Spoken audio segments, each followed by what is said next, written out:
I would like to welcome everybody to the National Collaborative Governance Structure for the NSDI workshop. That's a mouthful.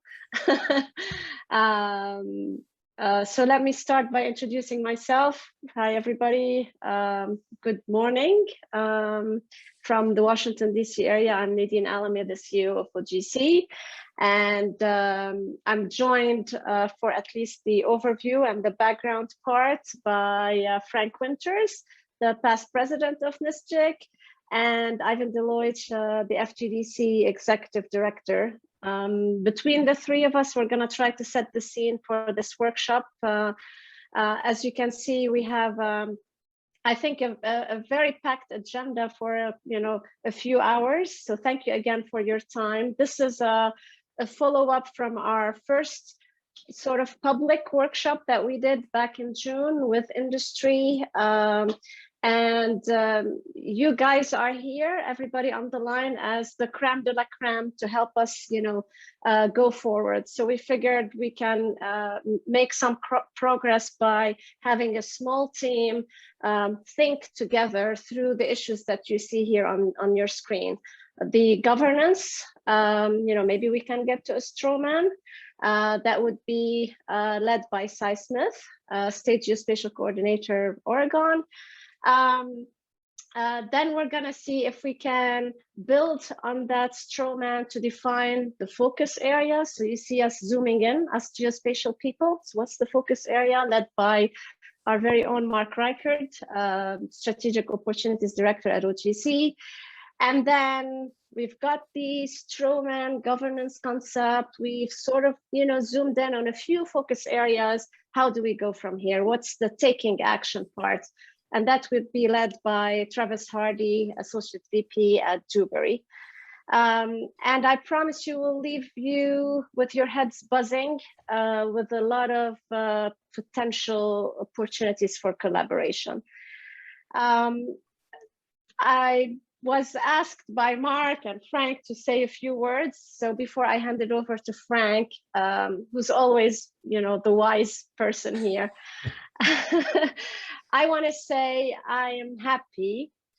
I'm actually very happy to be here today with you. We have 41 participants on the line. I'm happy for three reasons. The first one is I just literally came back from the Landsat 9 launch. I was so inspired by a community that is advancing science and engineering for the good of the world with open data, right? And my favorite part is that the Landsat 9 data, I heard yesterday, will be available to the world using the brand new OGC API standards. So that is unbelievable. This makes me a geek, but it makes me very, very happy. And I think, honestly, that's why we're here. That's the best, way I can tell you what OGC wants to do, which is the findable, accessible, interoperable, reusable, open geospatial data via standards. So that's reason number one. So if I'm extra happy, that's why. The second reason I'm happy to be here is that this is the second community workshop that we do together. And it makes me happy that this is not the OGC workshop or the NSGIC workshop or the FGDC workshop. It's the community workshop. And that speaks volumes, I think, to how much this community is open to collaboration, to make it easier for each one of us, right, to get the data, the right data, when we need it, and the way we need it, to share information, not just data. So think about it. I think it's very powerful that nobody's making any of us be here today, right? But we are. So brings me to my third reason. Last but not least, I'm happy because I shared this yesterday with the team. Karen, Mark, Frank, Cy, Travis, Molly. I'm happy because I think the vision of this national collaborative governance is getting clearer in my head as we go on these exchanges and workshops. The problems we face require us to use data that's collected, maintained, served by others. And these problems require us to get this data quickly, sometimes with no heads up. And disasters are a perfect example. Emergency response, pandemics, climate change, all require collaboration, preparation, response. And they all require geospatial data to be integrated accurately and quickly. And I think this is why we called the first workshop the GDA workshop. I think that's why this community is excited about the GDA, because at least we don't have to justify the geospatial part, right? It's now, you know, it is it, and that's huge for those of us, you know, who've been in this community for a long time, but mostly for those outside of this community to benefit. And last but not least, I think this is all great, but something is still missing, and that's, I think, why we're here. FGDC is coordinating sharing of data at the federal level. OGC is developing exchange standards with government and industry at a global level. NSGIC is a state-led forum for exchanging, endorsing geospatial, and I can't go on. These are 3 examples. And I think we're here because what we're missing is this one forum, one sort of informal, you know, where there's trust, sort of objective forum where we all come together to collectively solve those big, hairy problems, you know, from disaster to emergency to pandemic to climate change. And I think that makes me very happy. I hope it makes you happy too, to be here, because otherwise it's a very weird workshop if I'm the only one happy here. So I hope you're excited too. And I'm happy that we are voluntarily, seriously trying to figure out how to best create standards and best practices, that don't just cross our geospatial boundaries and our organizational boundaries, but also the global, the federal, the local, the tribal, the state. You're all represented here today, and industry, right? And I think this is the essence, you know, of the collaborative governance model that we're talking about here. It took me, as I told the team, a couple of months to get to this aha moment. I hope this workshop brings you your own aha moments, so that we can build on them and figure out the next steps. What do you think, Frank? Do you want to build on that? Absolutely. Your happiness is contagious. So you are not the only one happy, and celebrate that geek. You know, we all have that inner geek in us. So, so I appreciate that. Absolutely. And you mentioned a couple of things that I'd like to add to, and you used the word governance, and over the past year and the past few months in particular, that word has taken on different meaning to me, as I think it will for maybe for all of us. And honestly, I thought of the word governance as something to kind of stay away from. That's going to be a constraint. That's going to be a bureaucratic process. That's going to be in my way. And I've really come around to a totally different understanding of what we're trying to get at when we say governance. And I put it kind of this way: governance is the mechanisms by which we can understand and trust in each other's work, right? And with that, we drive towards maximizing our efficiency and maximizing our impact. So to me, that's the new thing that I'm latching onto for governance. And you mentioned some of the hairy challenges, we call those the grand challenges.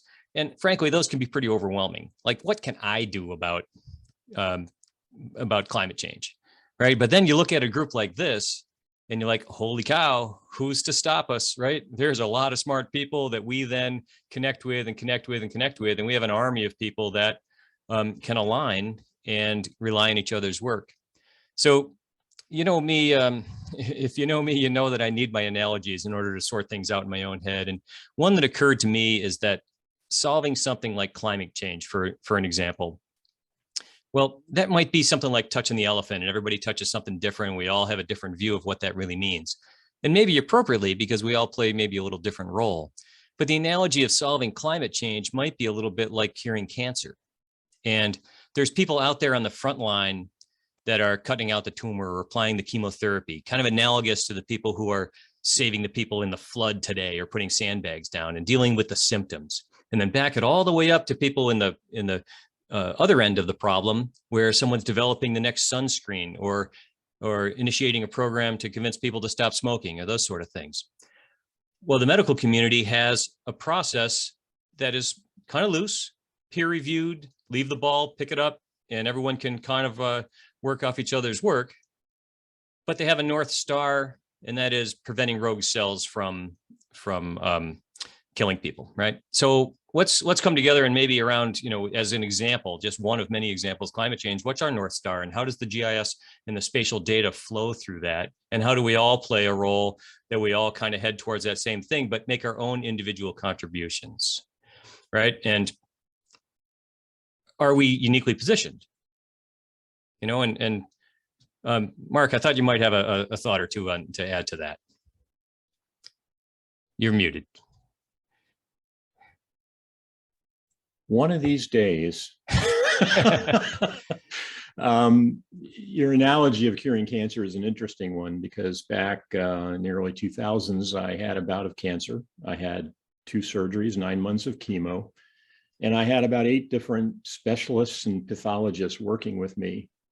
And when I finished my chemo, I celebrated with dinner and wound up in the hospital for a week, undergoing test after test after test. And I finally had to assemble all of these 8 specialists around my bed at one time and ask them the question, what else? What's wrong?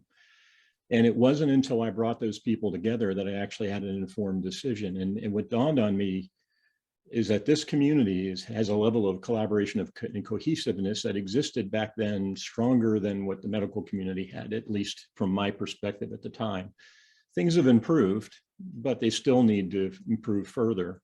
And I think this is an example of how this community is just so well organized and collaborative to the point where we can make these goals reality in the coming near future. So I'll leave that as an observation. Yeah, thanks. That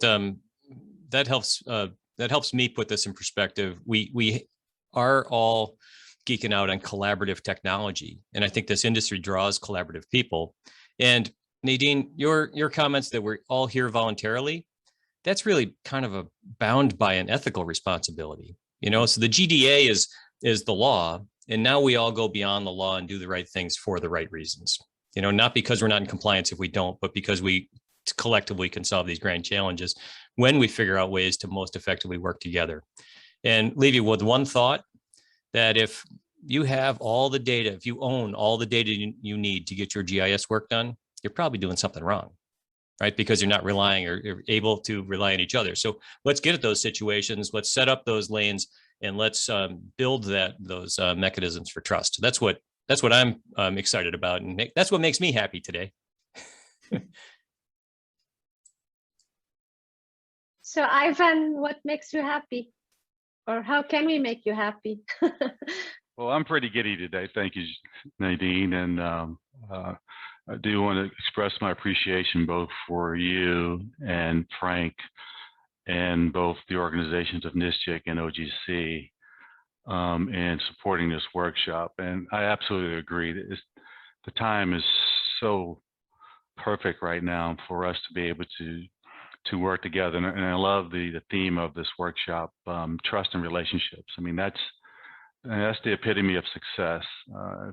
If we talk about governance, those are going to have to be 2 key principles that really emboldens us to do the right thing. And I know from my experience and many of the people involved today that we all have a common goal of doing that right thing. And as you mentioned earlier, Nadine, about the recent launch of Landsat, we at USGS are just thrilled about that for a number of reasons. First and foremost, it was successful. So a lot of things go on behind the scenes that we have no idea whether they're going to work or not. And I will say there were some tension before that happened.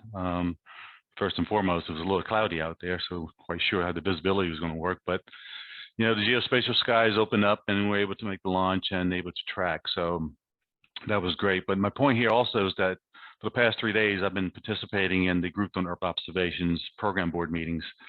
And to hear the enthusiasm from the international community on our success was just, again, how this governance and this working relationship within the geospatial community is not bound just by the continental United States. It's throughout the global community. And and we all have that common goal of doing the right thing and supporting societal benefit areas that need that from us.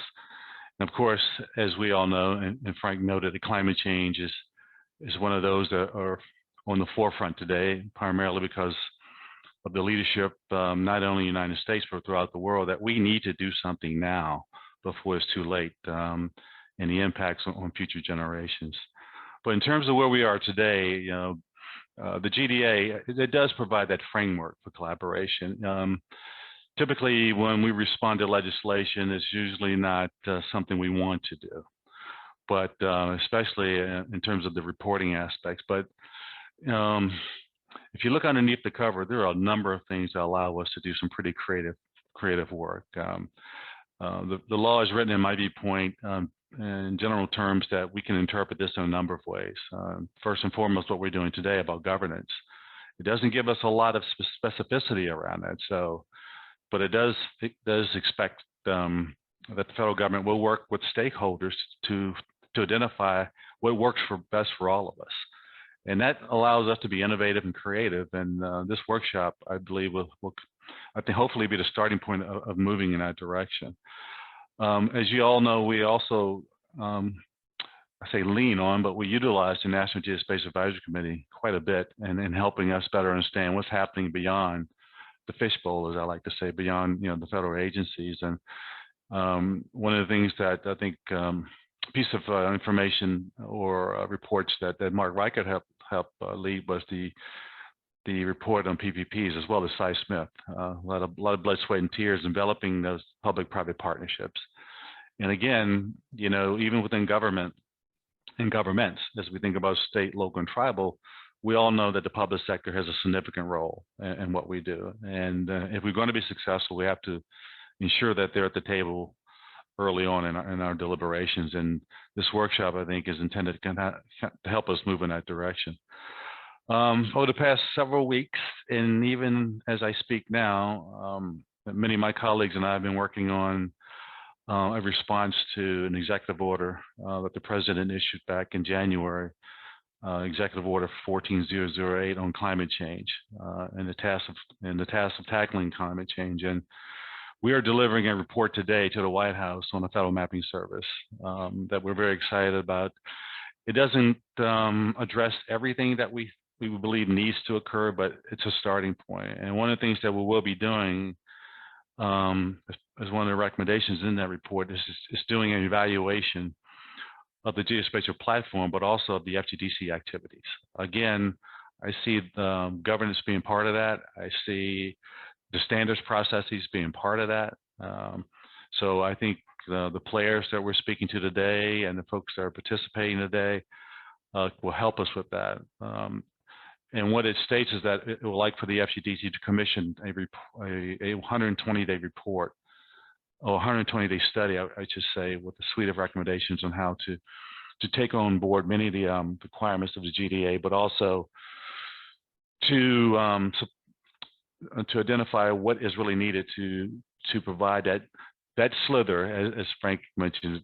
The elephant's really big, but what slither can we, as geospatial technologists and data providers, provide to help climate change? So that's some exciting stuff from my viewpoint. So we're looking forward to soliciting your ideas and thoughts as we launch in that study in the near future. But again, I won't continue to hold us up. I think there's a number of opportunities, and yes, we're very happy and very excited about what's happening in the geospatial space today, and I'm very happy to be able to participate here. I may be in and out because I have to deliver this report to be shipped in about an hour and a half here. So, but I'll participate. I will participate as much as I can. So, thank you. Thank you so much, Ivan, and good luck with the report. Your efforts are much appreciated. And as you said, let's get the show rolling. The speaking part is over mostly, so I hope you have water next to you, because we're going to be hearing from everybody. As I mentioned, 3 small sessions: a governance focus area and taking action. For each one, the lead will start with just telling you, giving you some, I think, concepts, some ideas, some background material, some context, and then we're going to break into breakout rooms, and then come together, see if we agree on at least some common themes, and then move on to the next session, taking those themes with us. So with that, Sai, are you ready to roll? Yes. And there I am. So hopefully you all are seeing the slides and maybe seeing my video feed. I'm Sai Smith, State Geospatial Coordinator in Oregon, and I'm also the Policy Director for NSGIC. So I'm sort of transitioning out of my role in Oregon after 21 years. And it was really interesting for me to listen again to Frank talk about the analogy between climate change and cancer, finding a cancer cure. I think that is a really, really great analogy. The things that Nadine talked about a little bit earlier about all the different groups out there, and there are, sort of three groups participating in this session, in this work group, and in this session, but there are lots and lots of others, as she mentioned, and they all have their own threads, and we're all kind of pursuing our own threads and not able to, or not working together well enough. It made me think about just this morning as I was listening to Nadine talk about the idea of we're wearing our shoes, but they're untied. That's the threads that we need to, or strings. We need to tie our shoes if we're going to move down the path together quickly to solve our shared problems. We can't be doing that if we're wearing shoes that aren't tied. So let's tie our shoes if we can. That'd be a good thing to do. My dad taught me how to do that when I was 4. I think we ought to be able to make that happen. So I want to talk about governance and sort of conceptualizing that. I'm just going to talk for a few minutes here, 5 minutes or so, to try to work through 4 or 5 slides about governance to kind of give you the idea of what we're talking about, so that we're all on the same page, because governance can mean different things to different people. And then we're going to go into breakout sessions. We've got a Jamboard that we're going to populate with sort of virtual sticky notes. We've got 5 topics around governance, and we'll do the same thing in the next session that Mark will be leading. When we break into those sessions, I'm going to say this now because I may forget at the end of this. We're going to break into 5 groups, and you are going to be, in that group for this first Jamboard session, and then you're going to be in that same group for the second Jamboard session after Mark presents some other ideas. So what we want you to do is, in each of those, whichever group you're in, we want each of those 5 groups to select right at the beginning. You'll have 20 minutes, select someone to report out, and then have your discussion. There'll be one of us in each of those sessions to kind of help facilitate that discussion a little bit. And then we're going to have a report out. So we'll have 20 minutes after the Jamboard sessions to have each of the 5 groups report out, and we'll try to capture that, and then we'll move on to the next part of this workshop. So governance. Governance is, as Frank said earlier, really it's the manner in which decisions are made about an activity or the way in which an organization operates. And certainly when you have an activity that no one body is in charge of, no one body has full authority, then you have to have collaborative governance. Decisions have to be made about something, and no body or organization has full authority. I experienced that in state government, because we need to build our portion of the NSDI, our state spatial data infrastructure, with parcels and addresses and roads and so on. And that data comes from lots of different sources. So no one body has the authority over everybody in local government, state government, regional government, tribal government. the private sector, higher ed, et cetera. We have to have collaborative governance, a process by which decisions can be made about how we build that shared infrastructure, that data infrastructure. And collaborative governance results in trust, and that is part of what Frank was talking about as well, results in trust between stakeholders. So it's a really important process. That trust is really, really imperative. The NSDI requires collaborative governance because the activities to construct and maintain a national spatial data infrastructure are authorized at multiple levels of government, and then involves partnerships between public and private sectors to make it happen. Next slide. The Geospatial Data Act codified the existing federal governance structure for the NSDI. That's what we were able to accomplish in the Geospatial Data Act. We didn't have the time to pursue, a different governance structure. There is a governance structure that existed, Federal Geographic Data Committee and NGAC, and the National Geospatial Advisory Committee, and we needed to, in order to get a law on the books and get it enacted, after having worked on it for probably close to a decade, at least 7 or 8 years, it was necessary to move forward with that. It also, the Geospatial Data Act codified the NGAC as an advisory body, but not a part of the decision-making for the NSDI.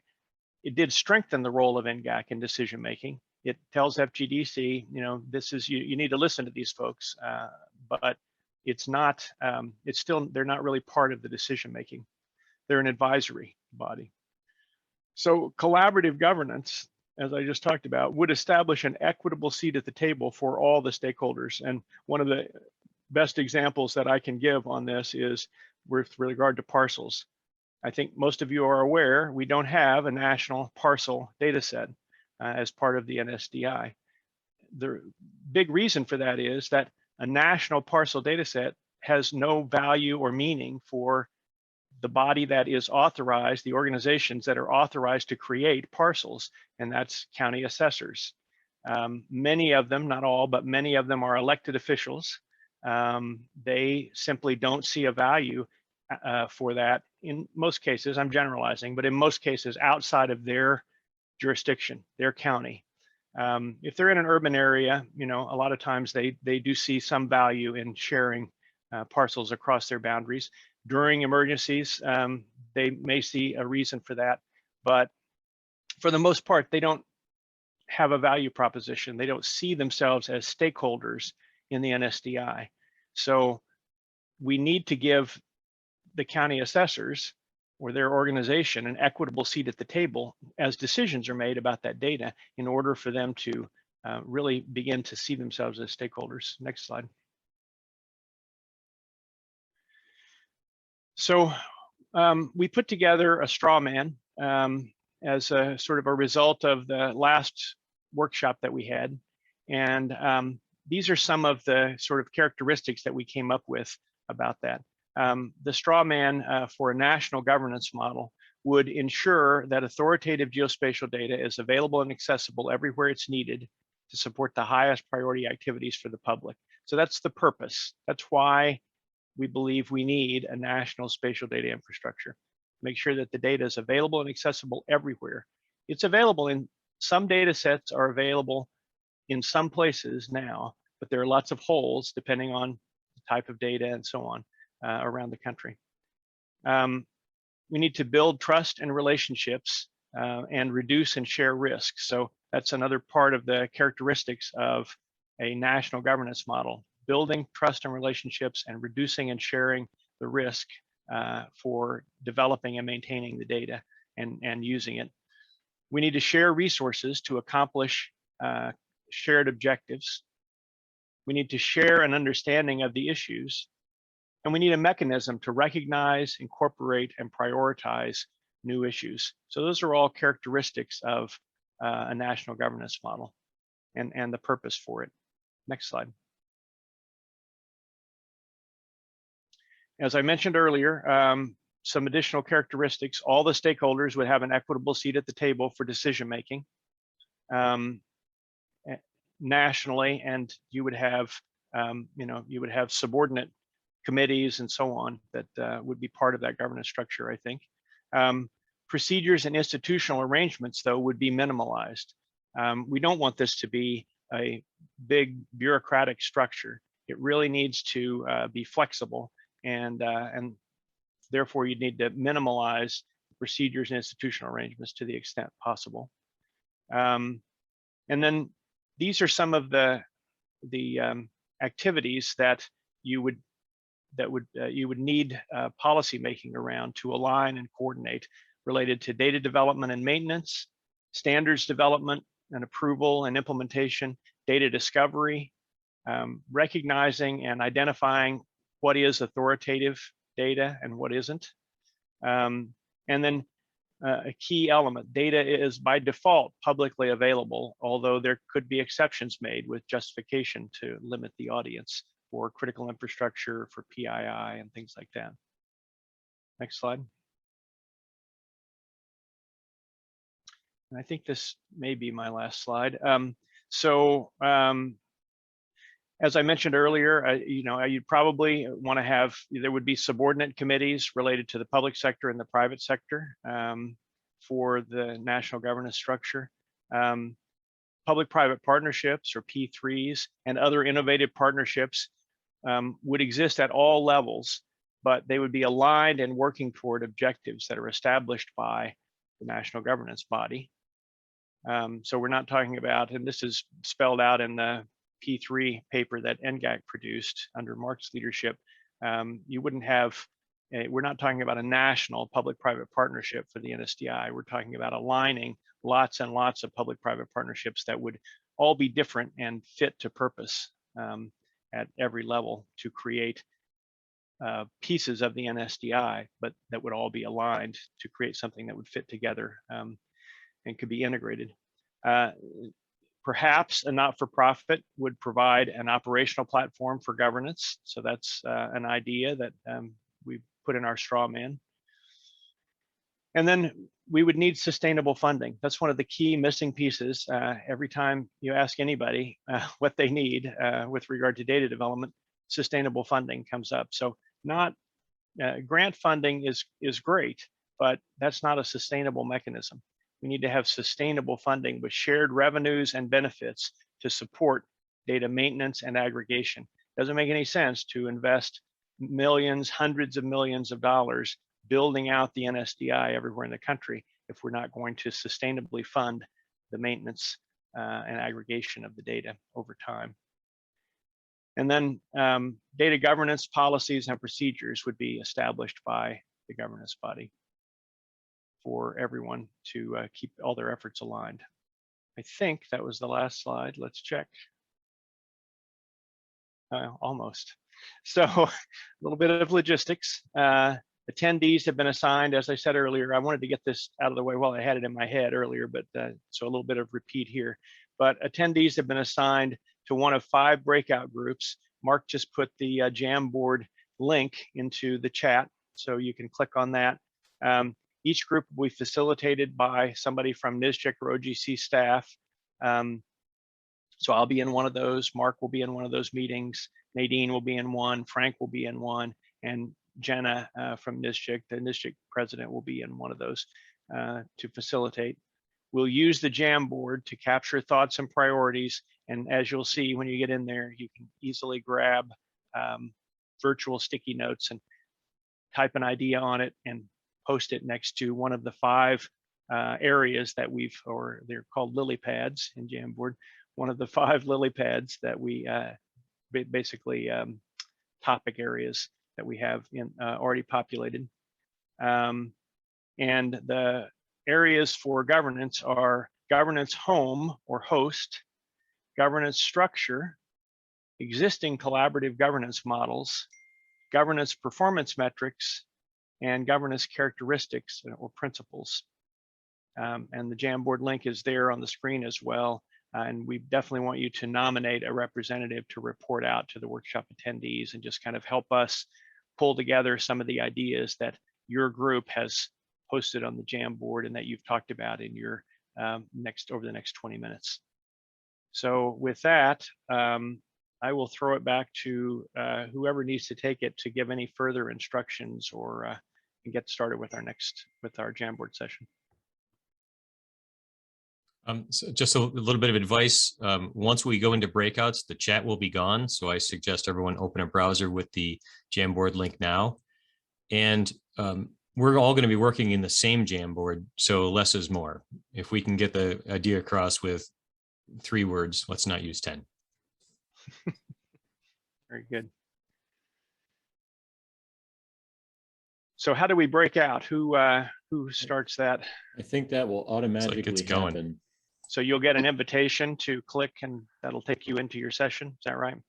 Yes. Okay. Some of you guys have already been assigned, but please be patient. I'm working on assigning everyone right now.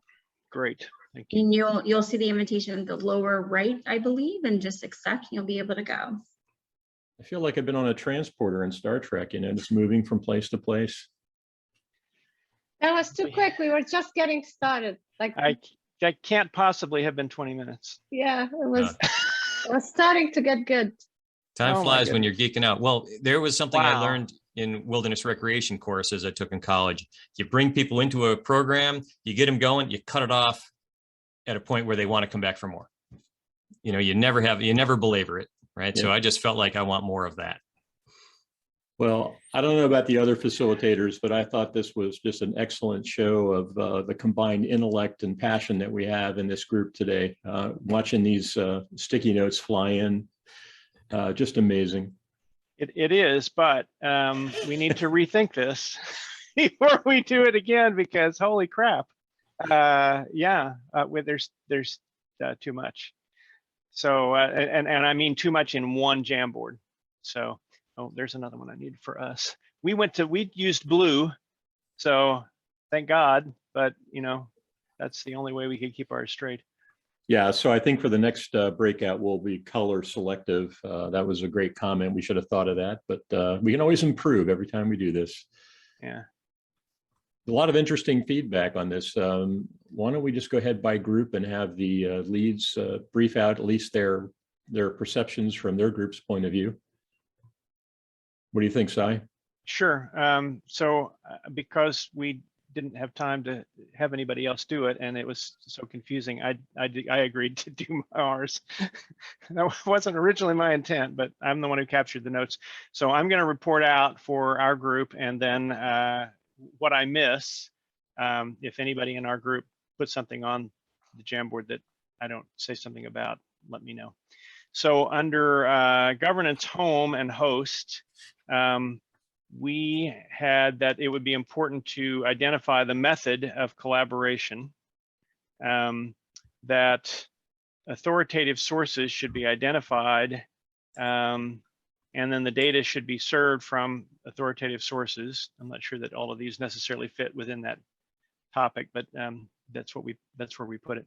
And then that we would need to create minimum standards. So I've heard that topic before in other places, that the idea of having, you know, the cadastral standard is very thick, and the data content standard, having a minimal standard would be something that's useful. In fact, now somebody has moved my create minimum standards to characteristics and principles, so that's good, because that's where that fits. And then one specifically related to home or host would be to have an unbiased NGO, non-governmental organization, as home or host. Under characteristics and principles, I'm going to say again, creating minimum standards, because that's where we've moved that one now, and that's where that should be. Self-serve or curated.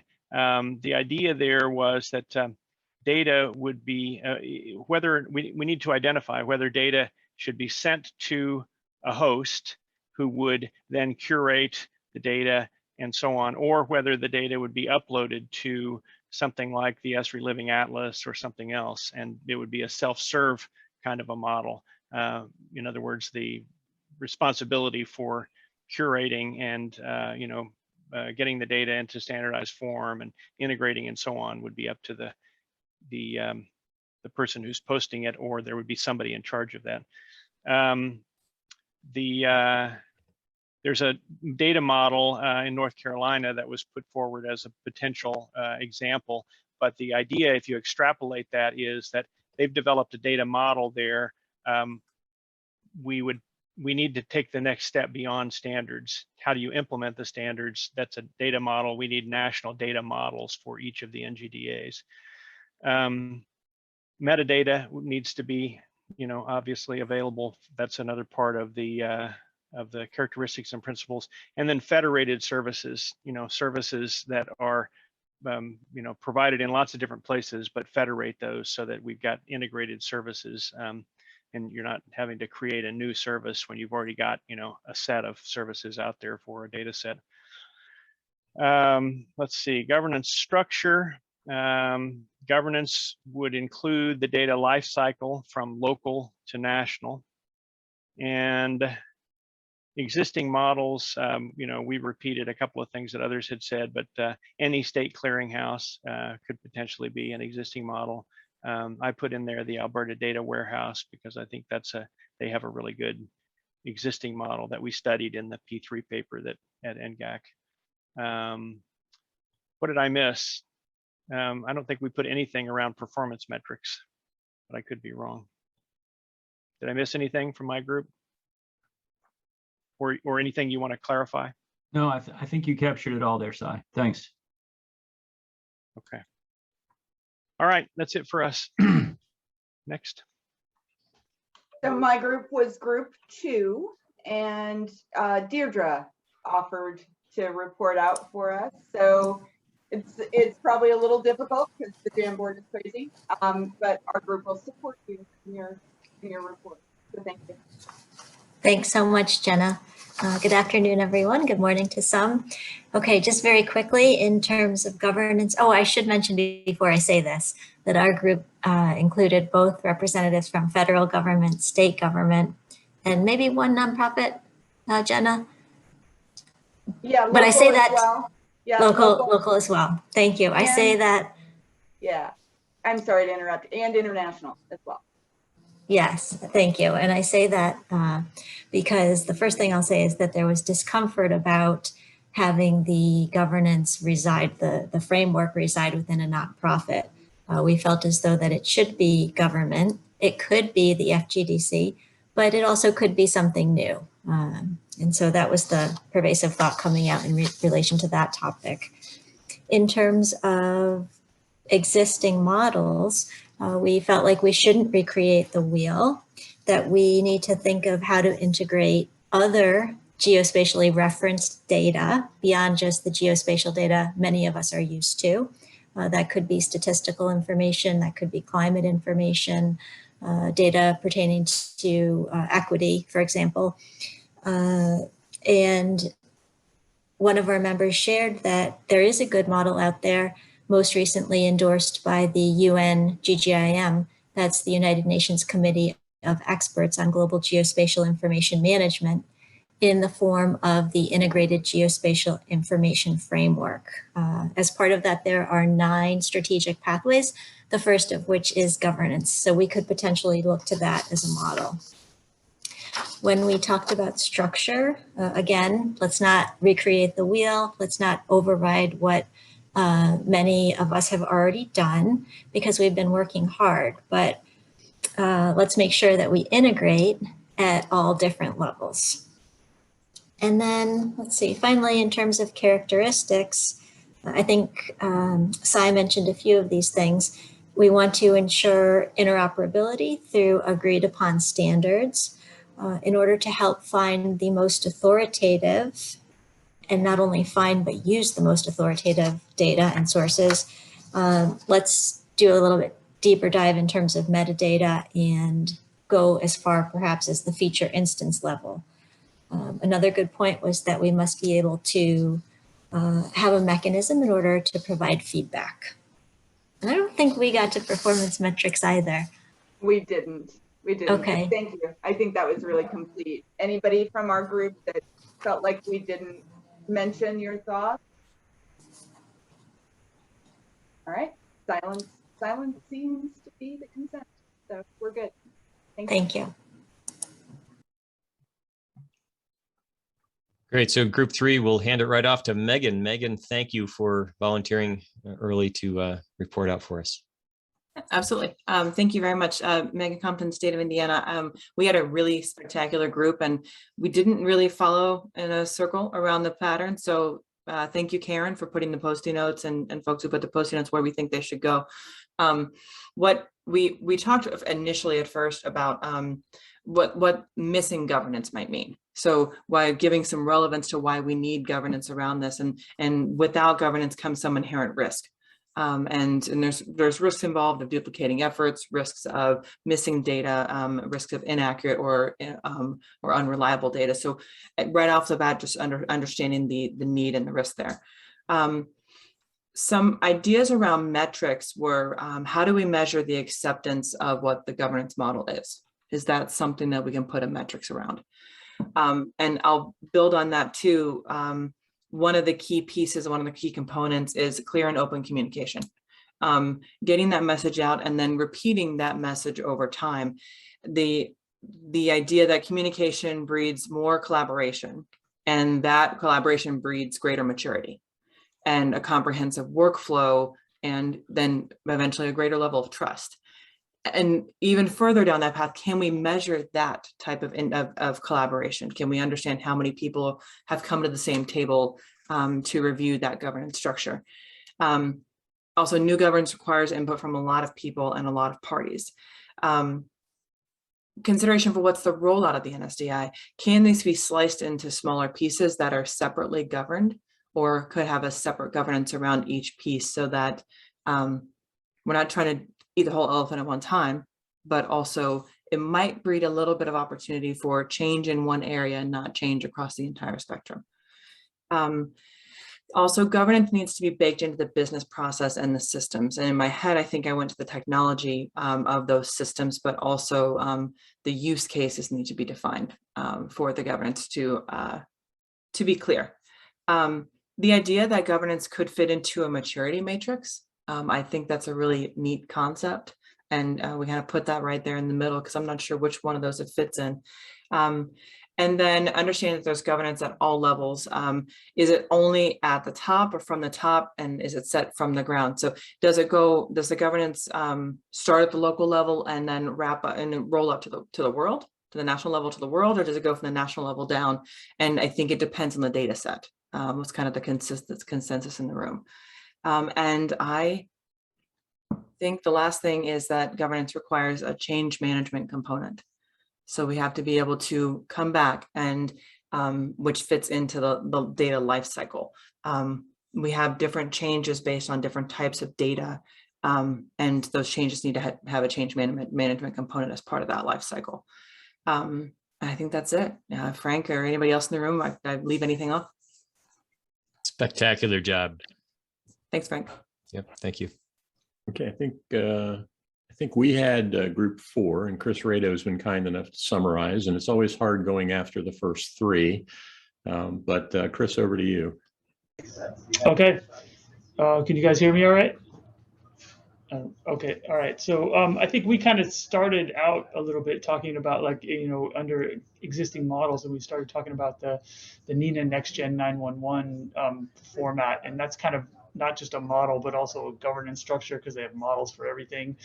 And I think around that, that's also sort of a nationwide sort of effort that's going on for specific to 911, but it also encompasses a significant geospatial component. And so also involves aggregating, like, theoretically at the nationwide level, geographic data sets that, will allow interoperability between states and at the whole nationwide level. So and that the people in the group thought that was kind of like a very relatable thing, because a lot of them were involved in efforts that were related to NextGen 911.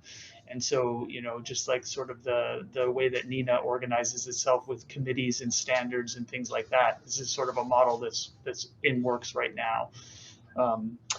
So it was relatable, involves nationwide aggregation of data sets. Oh, and then we also talked a little bit about, like, how, like, yeah, in terms of standards and everything, like, people have their have their own data sets for their own business processes. And so there's a lot of ETL considerations. So like, you know, if you're going to aggregate that stuff up to a nationwide level, then, you know, that's going to be how it's done, because people don't want to change their existing business practices and the purposes that their data was developed for. And then in terms of, we also brought up, I guess, I feel like this fits under kind of performance metrics, is the issue of communications, and communications being important in change management and making changes happen. You know, that was raised in our group as just like, you know, you got to be able to communicate what's going on, and the idea that someone else just mentioned in one of the other groups that communication promotes collaboration. And so, so yes, we discussed that one. So developing, I guess, a communications plan is an important thing that would help this effort. And let's see what else. Yeah, I don't know. I think that's pretty much it for our group. Anybody in the group have anything you would like to add that I missed? Thank you, Chris. Appreciate it. I guess we're now Sure. turning it over to the last of the groups, the breakout groups. Yeah, so that would be group 5. And we had Bert volunteer to report out. And I have to say, we also had this nice diversity and representation, federal, regional, local, and state, as I look at my notes. And I think our group had a slightly different perspective. So let's see, Bert, all yours. Okay. Yeah, I mean, I think that that's a good place to start. I mean, I think that this meeting is one of the few examples of where the breadth and the verticals of our community are brought together. It doesn't happen very often. And, you know, I think that that's just kind of the way it is in our field, the way it's evolved. And, you know, I think the discussion we had was around whether it made sense to have a new organization when it would take time and money and you know, other sort of maybe some good fortune to bring together the expertise that's already present in existing sort of distributed organizations that represent the different sectors, the different scales within our field. And we kind of played around with the, you know, that distributed versus centralized paradigm a little bit. And talked a little bit about the possibility of strengthening some kind of an umbrella organization over the existing organizations, you know, kind of like we're doing today, similar to what's done in NGAC, maybe COGO, for those of you who are familiar with that. But, you know, that's not something that's cohesive and being sustained and ongoing. And maybe there's a way to keep the strengths of the existing organizations, but to amplify their ability to work together. And we talked about that within, you know, the provision of and access to data a little bit, that distributed versus centralized, and, you know, the ability to use technology and tagging schemes to bring things together. And, you know, we kind of ran out of time before we were able to pour into to other topics, but I just want to add a personal note on performance metrics. I think the ultimate performance metric, kind of big picture, keeping true with the level of our discussion, is how well we're keeping up with representing the real world in geospatial data. You know, to the extent that we're improving the currency, the completeness, the quality, and the access to information. I think all metrics kind of have to tie back to that. Okay, I'll also open it up quickly to any others that want to add.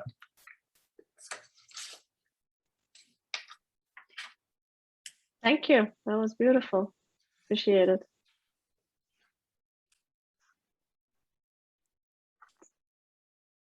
So Mark, should we transition to your piece? Sure. I think I'll do is, before we start that, is just give Cy an opportunity to close out his session. And Cy, it looks like we had a lot of brain power in that session. Yeah, it's pretty overwhelming looking at this this Jamboard, but some really cool ideas. Yeah. You know, that that last piece that Bert just talked about, currency completeness, et cetera, you know, around each of the data sets. I mean, yeah, the high level, keep our performance metrics idea focused at the high level. I think that's exactly right. You can't measure everything. You always have to choose a few measures that are going to be surrogates for everything. And those are probably the right ones. Another, you know, sort of key idea that I heard was about the GGIM, that they've got a governance group that we should definitely look at, because they probably have some really good ideas. They're trying to do this at an even larger scale than we are. So probably something to learn there, but strengthening an existing group, you know, might be another great way to do that. The GDA already took a shot at strengthening NGAC, but, you know, maybe the idea is, I mean, because it definitely represents all of the stakeholders, but it's not really a representative body. So maybe the idea of strengthening NGAC or some other group is, you know, would be perhaps really a great thing. So there were lots and lots of other great ideas. Those were a couple of the things that I picked up on, but really good work, everybody. Thank you very much. And yeah, let's move on to the next piece, Mark. Thanks, I appreciate it. Appreciate all your input for that first session. Let's go ahead to the next slide, please. Next. So we talked about governance, and you know, we were talking about developing trust, developing a process that is light on heavy governance, just basically flexible, minimal institutional arrangements and procedures, and a focus, as many of the sticky notes showed, on everything from requirements to standards and data governance. That kind of a structure. Let's just for a moment assume or embrace the idea that we're moving forward with some sort of a initial governance structure to be able to take some action. Next slide. So, you know, what are some of those existing models? We heard about NG911. There are some other examples out there. Some are still living and prospering. Others have lived their life cycle, but I think there's some opportunity to explore existing models and further shape our understanding of what types of governance processes might be achievable. But I think the input that you all provided in the first session is going to be invaluable for us in considering those next steps at the high level for a national governance process. Next. So what we wanted to do is to focus on, assuming that we have that process underway, what initial steps might we take? What are some of the big priority areas that, you know, we can collectively say, hopefully we can collectively say are important to achieve a national consistency, national readiness? And, you know, one of the first things I thought of being a member of the NGAC and listening to the various inputs on addressing, that is critical because it links to just about everything. I mean, you name it, from the census at a decadal level all the way to the moment-by-moment emergency response environment, addresses are critical. And in our first meeting, we heard from industry saying the same thing, but their argument was, I want addressing in real time. I want it in real time. I want to be able to get to that addressing for new construction as it's happening so I can deliver responsibly and accurately. What I heard earlier too was parcels. We still haven't got that national perspective on parcels. It's localized and in some cases still developing, but that's another area of opportunity, I think. And if you put all these things together and look at recent events in Louisiana, along New York, and other areas where we're seeing substantial flooding, storm surge, other types of disasters where structures are significantly affected, then you might think about the things that groups like FEMA are trying to do. How do you blend parcels, building infrastructure, and metadata about those structures so you can better understand the resilience of infrastructure in advance of a storm? What is the potential for improving resilience? What's the potential for risk as an event approaches? And that's an integration of these and many other data types. These, I think, are some areas that I was thinking of. And what I would like to do in this session is to get your thoughts on, you know, what are those priority areas, whether it's data or other aspects of infrastructure that you think are critically important to tackle under a national governance process. Next slide. And so one of the concepts that we've been thinking of is, Frank, I think it was you that talked about biting off bits of the elephant initially, but you can't swallow that whole elephant in one meal. So one way to tackle that is to actually do something from concept to reality. And a way to take care of that would be is to do something like an experiment or a pilot over an area of need, of an area of an issue of priority, and use that initial national governance process to bring together the different sectors, the different representatives from around the country to actually demonstrate their ability to meet that mission need through the combined risk and reward of all those different players. And so this is just a notional view of developing a strategic plan for a pilot or an experiment, selecting a set of use cases that match those priorities, and then do a very time-bound initiative or sprint to get us to that goal. And obviously that kind of an approach, at least in my opinion, gives us the opportunity to determine what is possible, see the result in reality and test it, and then find ways to scale it. So that's just something that I think might be useful. There may be many other methods to approach and addressing priorities from a national governance point of view, and that's where I need your mind share to weigh in on these things. Next slide. Now, the interesting thing, Cy mentioned it earlier, we did have within the NGAC a subcommittee looking at public-private partnerships and other innovative partnerships. And it had 5 recommendations, 2 of which I found really interesting and probably applicable to this discussion. The second recommendation was to work with the FGDC to approach state, tribal, local leaders and other stakeholders to identify the priority needs for partnerships. The next item talked a lot about collaborative national governance and getting to the process of being able to boost our ability to bring all players to the table who have something to contribute to an outcome and manage that process to advance the NSDI. So that recommendation paper is thinking about these things. What I'd love to do is to spend some time with you all to find out what are some of the specific things that we can do in terms of recommending priorities and other aspects. If you could go to the next slide.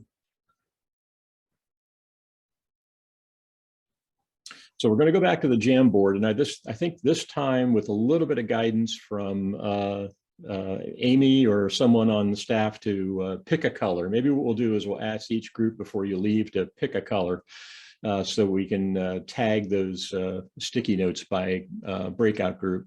But the idea would be is to capture thoughts on, what are some of the major use cases or scenarios that you think ought to be first and foremost to go forward with under a national a collaborative governance process, or at least an initial test of that type of concept. Could be that we're interested in priority NGDAs or other types of data that you might consider non-traditional that we found in not too distant history that is absolutely important, but not yet part of a NSDI. And other priorities related to technologies and platforms. And then lastly, mechanisms that we might use to proceed in going forward with piloting or experimentation or something else short of scaling a national solution that might give us the kind of insight we need to take next steps. So if somebody would put the Jamboard, one of the facilitators will put the Jamboard reference in the chat window, I'd appreciate that. But we're gonna segue to the Jamboard. We've got 41 people. It feels like we are here because we had 2 or 3 people that had to drop out. Should we start? Sure. Let's go ahead and do the report outs now. I'd like to ask each of the groups to summarize their inputs. This was an interesting one. I think this Jamboard is even denser than the first one. A lot of thought and ideas were generated. So group 1. I'm group 1 this time. And I voluntold Tim Johnson. He's a good sport.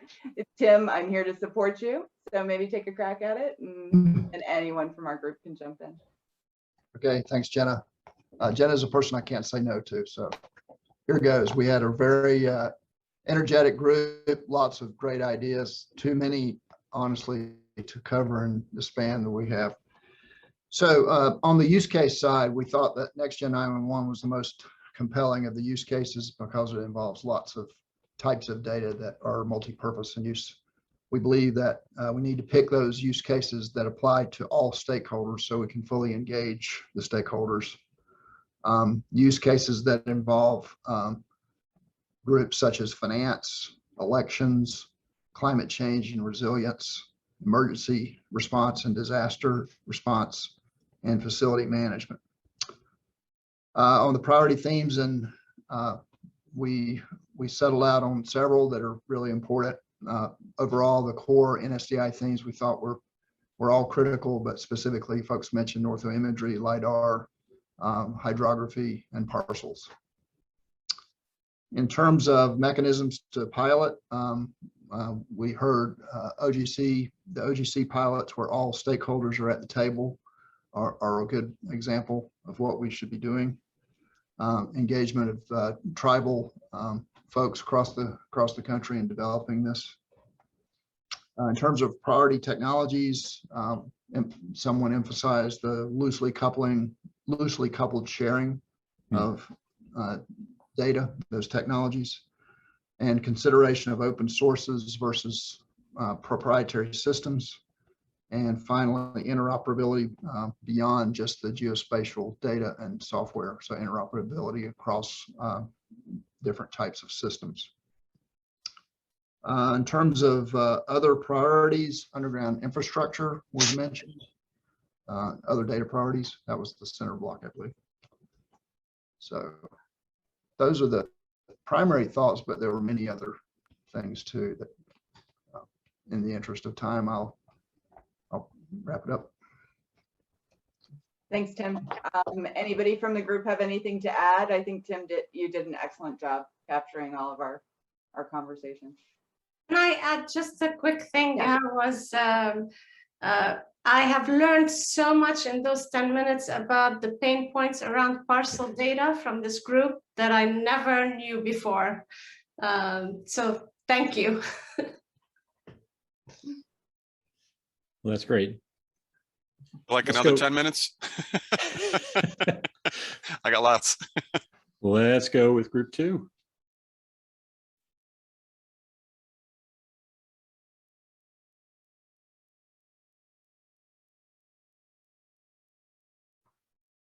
Group 2, Mike might be muted. Can you remind us who is part of group 2? Is that Frank's group or? No, you're 3, Greg. Okay, thanks, Frank. Yep.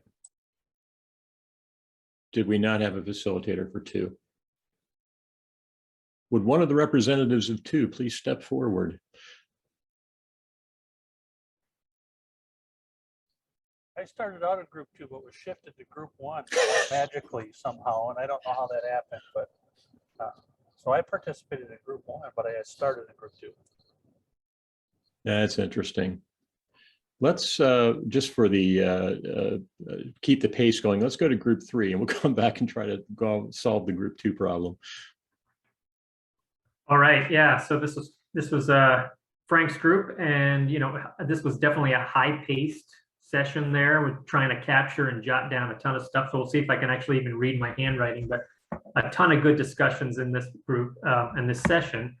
But similar to what Tim was saying, so priority use cases, emergency response came up numerous times, the pandemic, also the idea of climate resiliency. So climate tools like change tools and natural disasters were covered in that. The other data priorities, how to identify authoritative data sources. It's a bit of a discussion. And then also the idea of hybrid emergency response. So covering, broadening out on emergency response. So broadening it out to, pandemics, missing persons, water line breaks, agricultural diseases, and stuff like that. Priority NGAs, we talked about the NAD and literally just how critical the NAD and addresses are in data. Yeah, I don't think it can be stated enough. It's simple, but it's such a critical data set. And then a couple other notes here I thought were pretty good were one place for national data sets, agricultural areas, transportation networks, and parcels. Priority technologies and platforms. This one kind of focused on a bit of like real-time data. So on-demand addressing, getting real-time data into the system. So ETLs that are in place that are ingesting data more or less live, quicker updates there. And then another interesting viewpoint from the tribal, the individual from the tribal is actually just getting GIS in other departments and getting them to realize the importance of GIS. I thought that was kind of an important point. Mechanisms to pilot Next Gen 911. I'm sure you'll see that a bit in this topic. The NSGIC Data for the Nation effort and learning from other organizations, including data consumers. So that's the report from Group 3. Feel free to add anything as well. Okay. Members. Any other comments for Group 3? That was a lot to capture. Nice It job. was quite a bit. So Group 2, you're blue. Maybe, and I don't think, this is Chris, I was in Group 2, but I don't think we actually did choose somebody to report out. So maybe we could kind of rapid fire through our Post-its that we did put up there. I mean, I can go first, and the ones that I put up there were, I think I put up something for the state, municipal, and county boundaries was as like a priority data set, because that one's kind of important for Next Gen 911 in terms of like being able to route calls based on like regional areas spatially. I had like for like a mechanisms to pilot, I put something, I was trying to capture the idea of like having like dynamic or current ongoing data events that are happening, like flooding or fires or I don't know what, but this is just more of like not a static data set. This is something that's just sort of like based on like current events that are going on, and it'd be a smaller area probably too. And then under technologies, I put like just like data catalog search technology, like some sort of like master data management solution or something like that. And I'll stop there. Those are the only 3 that I had up there. Anyone else from Group 2? Yeah, so this is the if you're watching the whatever this board is called, you'll notice I've been sitting in there and trying to bring the blue ones to the front and make it so we can see what the categories were called. So one of the priority use cases we talked about for a second was coming up with a way to realize the executive order to share climate change tools and data over under the priority data sets in the upper right, the core NSDI themes, regulatory data, data related to emergency management, specifically the HAZUS layers. Down in the mechanisms to pilot, FEMA's got their risk map modernization going on. We might be able to do something around the 2022 datum changes. NRCS with their soils data has the modernization and harmonization going on nationally.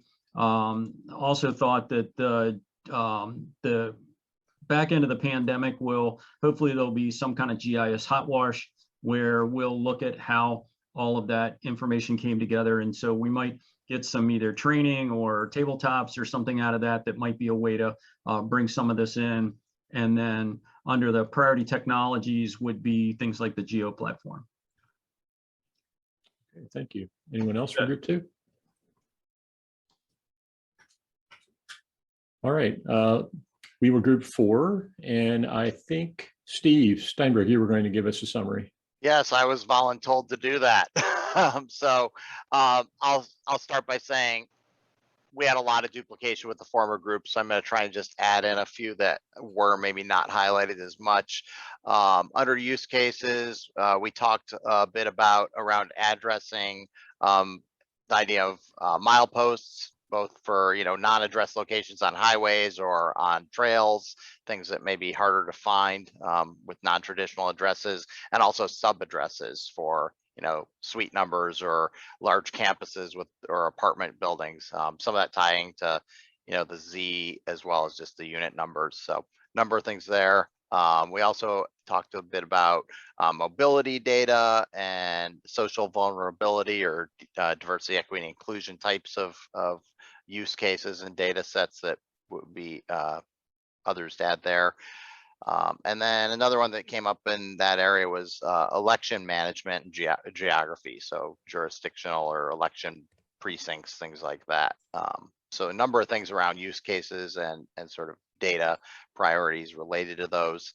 As far as the NGDAs, couple I think that weren't maybe highlighted, stormwater management, and we talked about streets and highways there again, and a little bit of a side discussion came up at the end around the idea of enhancing public-private partnerships. So there's a lot of private organizations that do a lot of data collection on things like streets or building footprints or other sorts of core data that maybe building those partnerships out could be really valuable.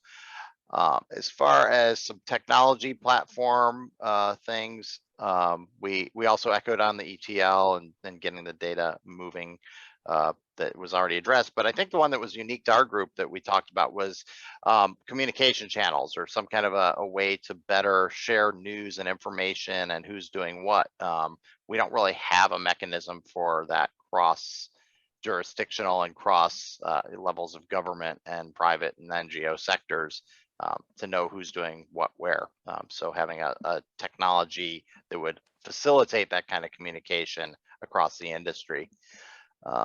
And then on mechanisms to pilot, a couple that our group came up with were 3DEP and the BAAs around that. Again, that sort of are the public-private partnership opportunities. And we also talked quite a bit about aerial imagery in data, and that led to something like the NAPE program maybe being another mechanism to pilot. So that's my quick attempt to fill in some of the holes of things we talked about, others didn't mention. Did I miss anything, group? Comprehensive, Steve. Okay, thank you. Okay, thanks. All Let's go ahead and go to group 5. Yeah, so we're already 9 minutes over. I'll try to make this as quick as possible. So we talked about the idea that, first of all, it's worth questioning why we don't have the data sets that we need. Step back and take a look at what the real underlying reasons for that are. That would probably help us. Addresses with parcels would be an important data set. Another data set that we talked about that goes beyond addresses and parcels is government or functional boundaries, meaning sort of special district types of boundaries, school districts, fire districts, et cetera. Lots and lots of special districts, more special districts than there are other types of government entities in the country. Another thing we talked about was the idea that prevention and response should be coupled. You can see that bullet on the screen there in the upper left corner. And that makes a lot of sense, I think.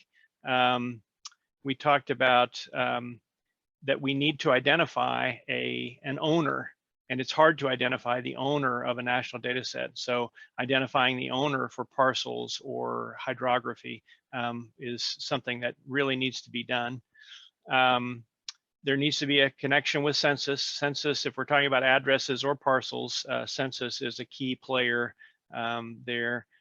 We talked about, in terms of technology, using blockchain ledgers to identify authoritative data at the feature level would be an important technology to take advantage of. And maybe the last point I'll bring up is that we may want to step back and take a look at revisiting our concept of framework. What have we identified the right data sets and so on, just to be sure that we've got the highest priority that we're moving forward with first, and so on. I'll stop there. Anybody else from 5 want to add anything?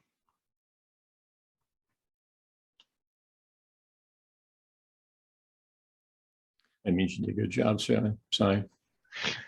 I guess. All right, well, this is great. I heard a number of common themes in this session from across the groups. This focus on real-time data, sense data. I think the comment that you had on reevaluating framework sort of plays into a lot of the other discussion we had as well. You know, there's so many other types of data that are being mentioned here as critical, but they're not necessarily part of what we recognize as the NGDAs or the NSDI. And I think also this emphasis on communication carried over from the first session to this one in order to communicate, you know, what works, what doesn't, and make sure that we're reaching out and touching all the organizations down to the lowest level to the highest level about what we can be doing to unify. So with that in mind, what I think we ought to do because of time is to get this turned over to Travis so that he can begin helping us synthesize all the inputs that we've provided. And we need to give him a very heavy lift because there was quite a bit of input here. So Travis, I feel for you, man. I think this is going to be a tough one, but I am so appreciative of all the input that we've received. I think it's really going to help us move forward. Yeah, I wrote down on my notes here, wallpaper of brilliance for those 2 Jamboards. Just absolute. I know we're running short on time. Yes, that is my name and shameless self-promotion of who I am. I've been fortunate enough to be on this journey with this group. In the previous session, they couldn't find anybody better to do this session, so they've asked me to come back, and I'm so humbled that they did.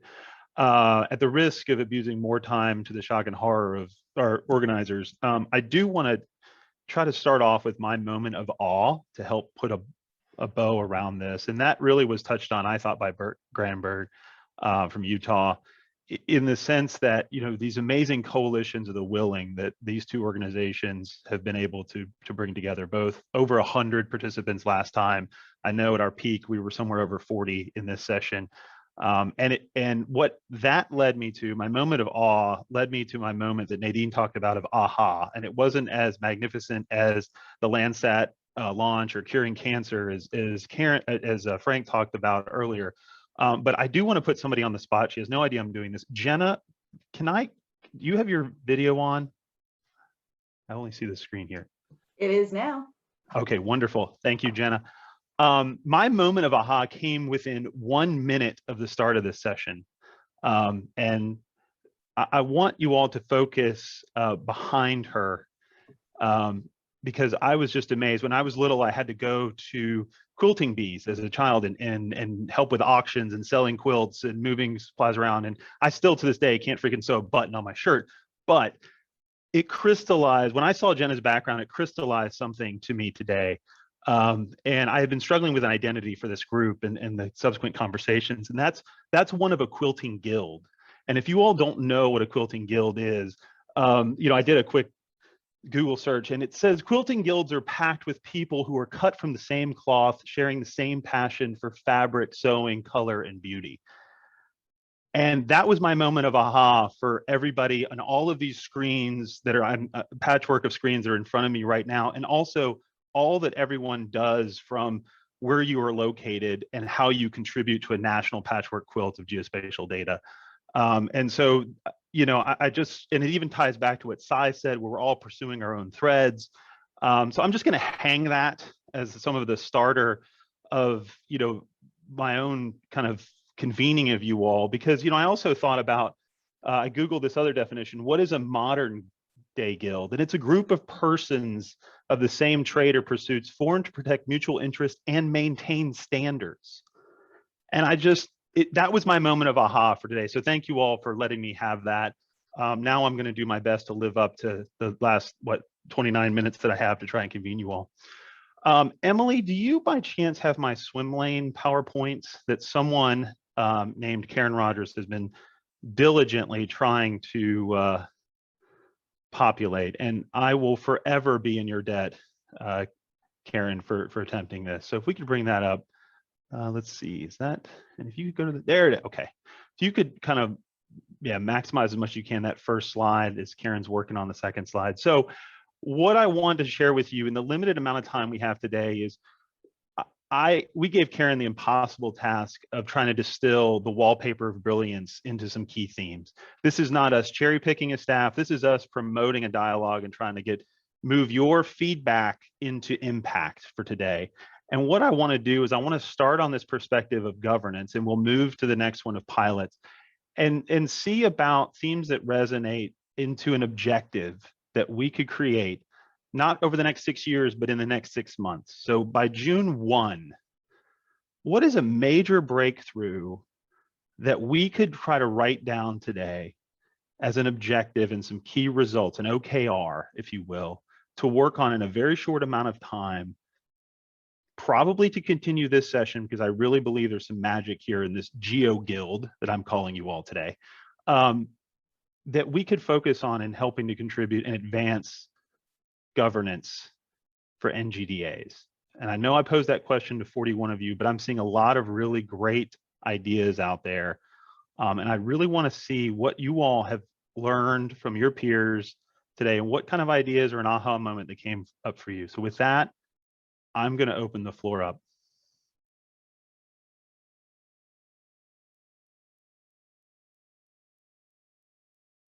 Somebody be brave before I call on you.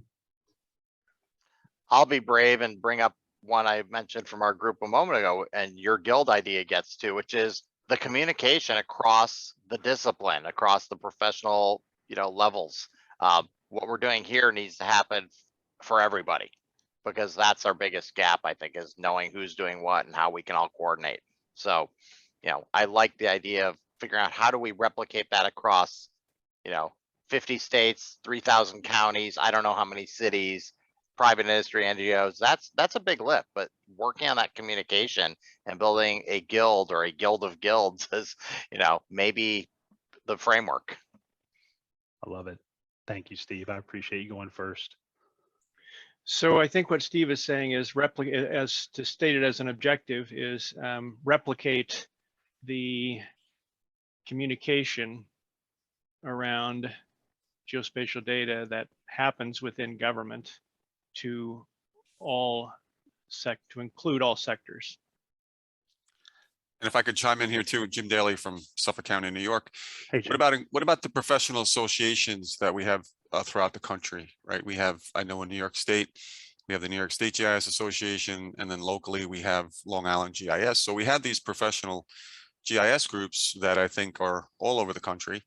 And how do we bring them in and make them more inclusive into this process as well? Because these are really, in my mind, in my opinion, at the local level, these are a lot of the, the boots on the ground kind of people taking care of the day-to-day GIS at the local level. That really is the meat and potatoes, I believe, of a lot of what we do. And to really bring them in through those groups that are already established, I think it would be somewhat of an easier pickup rather than trying to go out and find these people on a one-on-one basis. So it's just my thought. That's great. And maybe I'll add to that, because I think it's a comment, and Bart, I think you made this comment or someone did about, taking something like where you have an organization like COGO, but bolstering the strengths or augmenting that to be some form of governance. But I think, Jim, if what I'm hearing is could we take forums like this where we've kind of come together but could we do that geographically in a super region to talk about building an NGDA or contributing from a super region standpoint to an NGDA? Am I putting words in your mouth, or? No, but how do you get those voices into this? We have each one of those professional associations has leadership. We have steering committees. How do we get their voices here? I'm part of the steering committee for the Long Island GIS Professional Association. So I'm here today and by Frank Winters inviting me. Thank you very much, Frank. I love this forum. I'm so proud to be a part of it today. Thank you. So thank you for listening to me. But yeah, I think, we have been working at the local level, Long Island GIS. We've been working with the New York State GIS Association. How do we dovetail into what they're doing, and become, how do we become more of a professional group following the New York State GIS Association lead? And thereby, if they're following or they're inclusive of what you're doing here, we're all following, or at least you know, we're coming together at least for many different themes, if not just governance. Well, yeah, and I think, Jim, it's both following and leading. So we happen to have a unique situation where, you know, I was in a seat as the NSGIC president and you were all part of the flow loading my cannon, but how do you make that scale so you don't need a seat on the agenda, you know, at the podium or at the agenda to make it all roll up so that the associations can be part of this fabric kind of organically? You know, how do we scale that, you know, and don't rely on luck, right?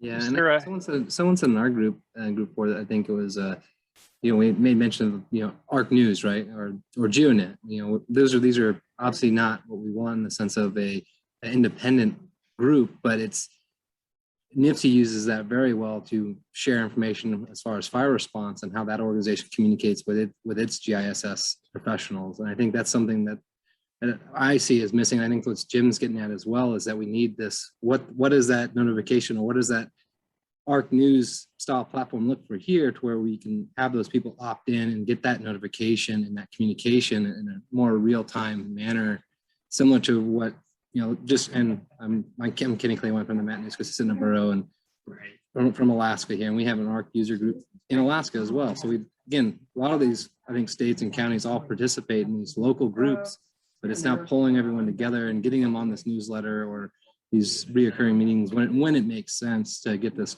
contribution. I was wondering, I was wondering if, Tim Trainer, I was wondering if there's something to be learned about this scaling up from local to state to national from the GGIM governance model. Is there anything to say about that, or is it a totally different thing? No, I mean, there is. I mean, one of the things that we really focus on there is to bring all the stakeholders together. And usually that means that you're bringing in people that are not geospatial. They're the users of the data. They're the people dependent on the data. But I would like to throw out something here in response to the June 1st challenge by Travis. You know, let's just do a use case, and let's bring, you know, let's use ERISA or somebody like that to find a local government within a county, within a state, that's willing to be a test bed for bringing together parcel data and address data, bring in the Census Bureau and any other federal agency that needs to be part of that process, use that project as you talked about a set aside. Let's get a set aside level of funding to see the thing through so that people can devote time to make it work. And let's just walk through all the different pieces. And it's not a technology thing yet. It's just about the data. Eventually we'll get to the technology side. But just walk it through and see what the issues are, see what's keeping us from going forward with it. Anyway, that's just a thought. Thanks. Thoughts, reactions to Tim's idea? I Sign us up. I wholeheartedly agree. I would just add to Tim's comment, bring in the relevant private sector, academic, and other players in addition to government. And then let the non-geospatial folks see their value, the value add that they have in their work they're responsible for. Yeah, I mean, what I would do is I would also add to this. You know, you have to have. It's not just about geospatial information. You gotta go beyond that. What's the benefit to the community? And so, you know, we have to address this issue of climate change. We can talk about it and we can run away from it, but we've got to do something about it. So, you know, that could be a topic of many. And we talked earlier in our group about the different boundary sets, for example, that are needed.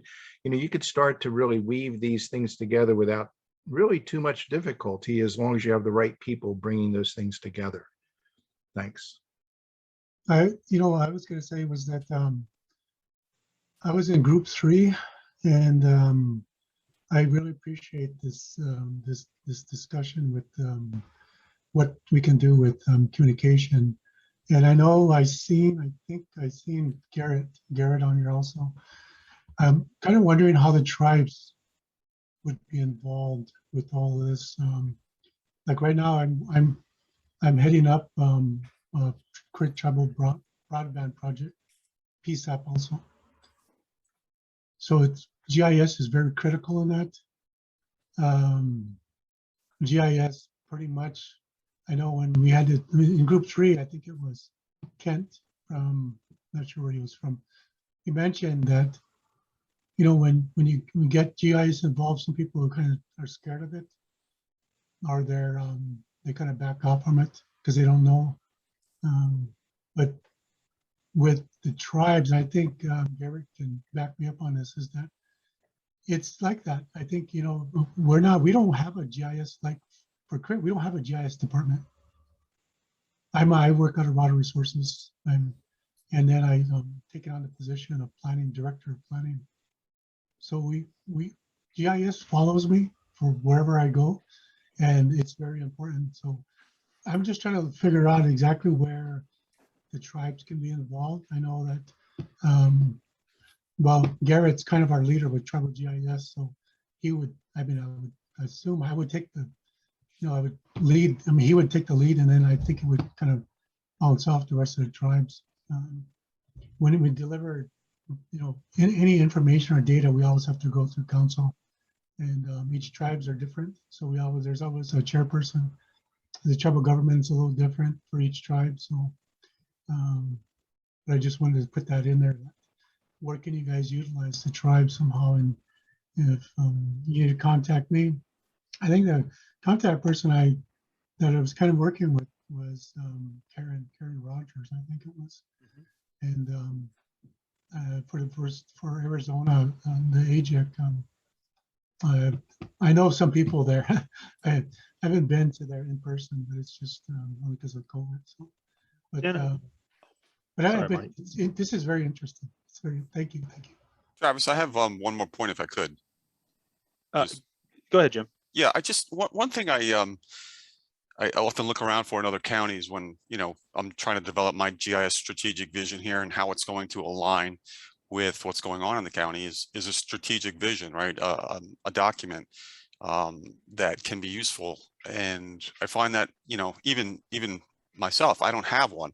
I started one when I started the GIS here locally with a business plan and a you know, a grant to get a study done. I got that done. That really ultimately became my business plan and my strategic vision. But as I look around, a lot of counties that are struggling don't really have a strategic vision, you know, that type of document that aligns with their organization's vision. And that's why I think a lot of GISs fail. They can't come through. So I thought maybe an idea would be, you know, could this group establish a template for a strategic vision that, you know, GISs at different levels of government could pull from to develop, to try and implement within their organization's strategic vision, so that they have a successful try, or at least can put forth a successful vision if they don't have a GIS, by putting together such a document where they feel as though GIS could help. And where I think this organization could help is just basically, you know, there's no template out there. Everyone does it differently. And usually what I've seen in my search is that a lot of these GIS strategic vision documents come from, you know, IT strategic vision documents, or even the organization's documents themselves. So I'm just throwing that one out there too. That's something that. No, I appreciate it. And I know that there was a touch point on this from NSGIC, and Burke, I see your hand up as well. So I'm going to, you know, Frank, I just, in lieu of time, I know there was this talk of how can we create a new ethos, right? That we could fly on, a new flag, or a revised flag that would revitalize the conversation or galvanize action around this. So I know that was touched on at NSGIC. I don't want to forget about Bert, but Jenna, I did want to just circle back to our conversation regarding Marty's comment. Did you want to say anything about sort of our conversation maybe around kind of tribes and how that might fit into a potential pilot? I know you had a really good idea. So that's 2 times I've put you on the spot today. So I definitely owe you a choice beverage. And I'm not sure what my other good idea was that you're mentioning, but you had mentioned about the Navajo, about addressing in the Navajo Nation. Right. I think that if we're going to move forward with something like what Tim suggested, it makes sense. Let me back up a little bit.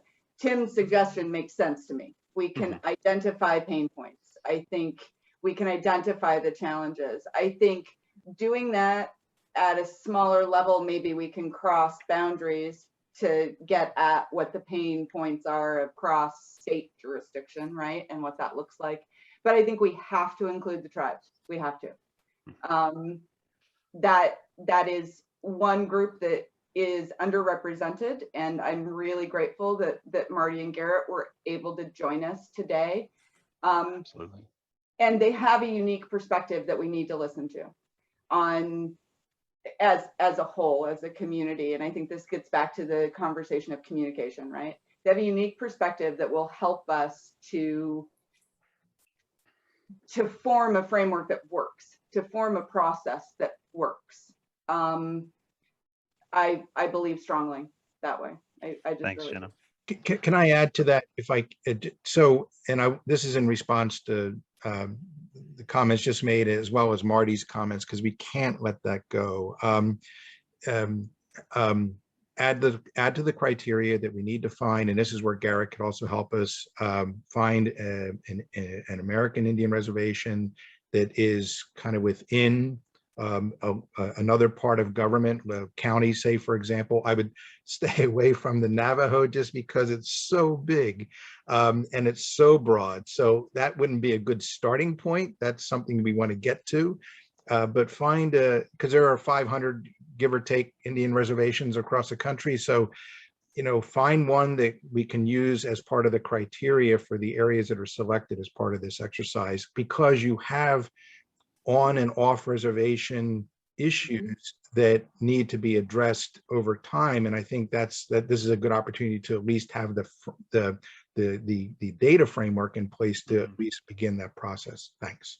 Thanks, Tim. I got to go to Bert because he actually used the hand raise function. I got to honor that. I should have mentioned that earlier. So yeah, go ahead. I mean, I like the word that you use, Travis, the ethos and vision. And I feel like the NSDI has been stuck in this sort of centralize and roll up paradigm. And I mean, like the piloting an idea, I'm not sure that's at the scale of like transforming our profession and our data sharing capabilities. I think we should maybe try to think like a startup and figure out how we can, either have a big impact or learn that it didn't work. And I think it's useful. We all value our current identities and memberships in organizations at different scales, in different sectors, in different topic specialization areas. And I think we've got to figure out, in my mind, a vision for how we can keep that, leverage that, but broaden our identity to include our place in that larger, quilt or ecosystem. And I wonder if maybe to have like a transformative impact, if maybe the thing to do is to develop some concepts for reimagining the positioning and organization of our profession, across all of its diversity, and then instead of doing pilots, maybe doing some focus groups to kind of like see how those concepts play with, again, a representation of the field. So I just feel like we're at a point where we almost need to like think big and think, reset, versus, digging in on like the sort of minutia of a iterative change. Thanks, Bert. Emily, logistically, can I get you to go to slide 5? I'm going to just keep things moving, and then Bert, I'm sorry, Garrett, I'm going to go to you. I see you have your hand up, and I'll get into this little quick activity.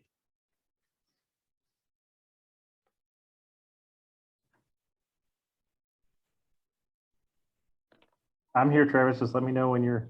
Oh no, you had your hand up. I didn't know if you wanted to make a comment. I apologize. I did actually. So those of you that know me, there's I'm kind of known for pointing out both the feasible ways to get things done, as well as, not being the naysayer, but pointing out some things that need to be kind of looked at as potential pitfalls to a project. And one of the things that comes to my mind, based on the conversation today, I reiterate this a lot, but there's really a reason behind this. When we start talking about the NSDI, what we're talking about is really having these national authoritative data sets across governance, right? One thing that we cannot lose sight of, particularly when we're talking about tribal governments, is the fact that tribal governments are domestic dependent sovereigns, meaning tribal governments are not subordinate to local or state. And that is something that needs to be looked at from the very, very beginning in the roll-up of this, because that is something that is not going to perpetuate an authoritative data set from the legality side of the federal government. That if we're talking about tribal boundaries, it really can't roll up through another agency, because the other agency does not have the legal authority to speak for that tribe. It really has to come from the tribe itself. So we need to think about how we want to tackle that process, because it's really, when we look at this, there's the big umbrella of the federal government. States and tribes are sitting side by side, and then there's locals under both, depending upon the size of the tribal governments. And it's really diverse. I mean, we have tribes, as many of you know, that have geospatial capabilities that dwarf states, and we have tribes that are just starting out. That's I guess the neighborhood it comes with when we have over 570 different tribal governments. But I just wanted to reiterate that point about, if we want this to be authoritative, we don't want to try to mask tribes into, well, if there's a tribe that happens to fall their exterior boundaries fit in a county, well, we'll just have the county grab that data and we'll roll it up through the state, because that's not the way we want to do this. We want that data, if it's applicable, to come from those authoritative sources. That's how we're going to have credibility in the data set in the long run. And I point that out because there have been agencies that have attempted to do projects like that where, well, it's too difficult to talk to tribes. We're just going to create a national data set of tribal boundaries and we're going to roll it out there without doing tribal consultation or going through those processes, and no one takes those data sets seriously. And I think of that, it'd be, for those of you that work in state government, that would be sort of like an agency going through and making a boundary data set of state boundaries and not talking to the state. That would never fly. So we need to think about how we do that engagement to build the data authoritatively going forward. And I say this cautiously because I've been at this a long time, and that is not going to be an easy task, but it's something we need to think about. If we're really going to do this for the long haul, how do we get there? Just some, I guess, pessimistic comments, but it's just realistic things if we want to build data sets that are going to be taken for their worth and used for the duration. No, absolutely, Garrett. It's some very wise words of caution there to have up front that we need to consider. So I appreciate you sharing that. So real quickly, my time is escaping me, and for that I apologize. But I did want to try and work with you all. And we'll see if we can do this. I know, Emily, you have the slides. We've worked to try and populate a few things and capture the notes, and the staff, including myself's participation, will continue to kind of refine and churn this. But I do want to jump on two big things that I'm seeing, I think, thematically are coming to the forefront. So one of those is, if we kind of look at an objective, is some sort of pilot that I believe is starting to center around potentially addresses. Am I hearing that? I'm seeing some head nods in some places, but with that pilot and wherever that location may be, what would be, again, I'm putting that June 1st deadline, what would be some things that we could focus on, to Tim's point in that objective that he made earlier, to really kind of have some key activities between now and June?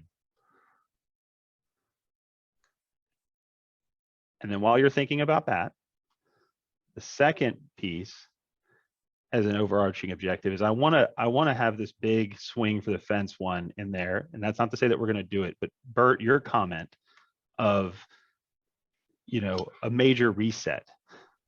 So if we had this pilot that was looking at this tactically, what would be a major reset in that we could either start to push or corral between now and June 1st. I'm trying to get very tactical, I know, in a very short amount of time, but I want to put this challenge out to the group. Do we feel like some sort of, that ethos, does some manifesto need to be written? Does some broad scale thought piece need to be put together that would galvanize what I think has been 2 forums of really incredible conversation and idea sharing, that at least the minimum outcome that comes out of these is we need to keep doing this. We need to keep convening like this. But we also need to kind of drive towards a North Star in some of these areas. And I really wanted to use, what we have here in the last probably less than 10 minutes of this discussion to try and push us there. I'm not saying we're going to finish. I hope this leads to another conversation, but I really want to challenge you all on that. What is a key activity around that reset objective? And Emily, if I could maybe challenge you to capture any thoughts that might come up in the next few comments. Can I, Travis? Go ahead. Yeah, Nadine, absolutely. So I think I like what I heard in terms of very specific, right? I think Brett mentioned the focus groups. So maybe in terms, we have an actual 1 or 2 focus groups to define the extent, the scope of that pilot. And what I heard Tim, when I heard him talk about, he said test bed, but the same idea. He had picked 3 data sets, so it wasn't just addressing. So it was really use case driven. So this focus group will come up with the actual use case, and then he mentioned, or he blurted really quickly, right? Parcel, address, and census data, right? For some use case, and this is when you bring, the right players incorporating a region, right, where we also highlight the engagement with the tribal. So that's what we just heard. So we have a focus group to pick our scope and our pilot very carefully, such that it can at least show all the pain points and help us then get to Brett's point of thinking outside the box. Then it would be a challenge of, let's not do this pilot with what we have, but if you can bring anything, what would it be, right? So we don't actually just go about the pilot hacking it, right? I think that was the point. And we think like a startup. It's like, what would I do to make this scalable, to roll this quickly, to make this efficient, to attract funding eventually, right? And if out of that pilot comes some blueprint, right, then folds into the communication, right, because it was definitely a theme. So we then communicate not just the issues that we're talking about today, but also this blueprint somehow that everybody can just take and just do and bring back the results into the guild, and it grows and grows and grows. Reaction? Karen, I see your hand up. Yeah, thanks. I really like the idea of Nadine's, of Tim's, of using a use case for the pilot. And I think, encompassing addresses and parcels and boundaries for a specific area is a really good idea, and use it like Nadine said, to just galvanize the ethos and the stakeholders. But I think, yeah, we should, I have kind of wrote those 2 down, Travis, for, starting with addresses, but going to the use cases, and then also going to the stakeholders reset. Steve Steinberg and I just put almost simultaneously put related comments in the chat because we need to have we need to have groups that are going to help us experiment with and evaluate the governance structure, in addition to all of the issues around data development and management and so on. And then also use that to engage with those diverse professional associations and non-geospatial stakeholders, to show them the value of this. That's going to be easier on a smaller scale. Mark, and then let's go with Tim. because I think he had his hand up first. Oh, apologies. Tim? Well, thanks. I was just going to suggest that how, as you go forward, having the ability to add, so being additive to the process, because I'm looking at the broadband expansion, for example, and that's another one of those things that's been hanging for years and years, and it's just not getting done right. So as you then talk about some of these elementary data themes as part of a use case, you want to have purposes, and those purposes can be tied to the use case as you begin to develop it, just to show what is possible, because then you can take that on the road and make the case to get people to support it, whether it's government support or whether it's decision maker support or local support, whatever it may be. So I would think that you wanted to organize it in such a way that it's additive. Thanks. So I should have asked to go first. I guess the only thing I can add is this is not either or.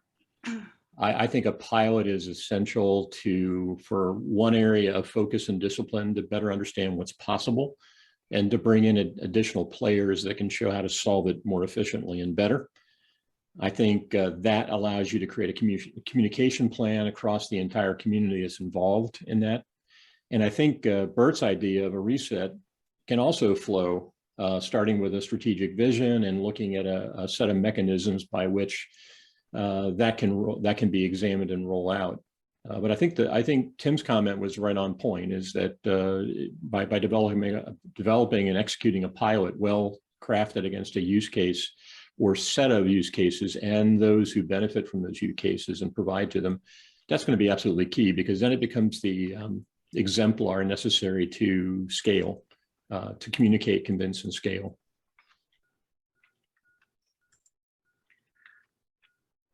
I look at it a little bit backwards. So I just Googled how many counties there are in the US, and it said 3,006. So I would look at a June 2022 goal of, can we have some kind of template sent to 3,000 counties to use, and the pilots would help identify what that template is. Something that way, something quantitative.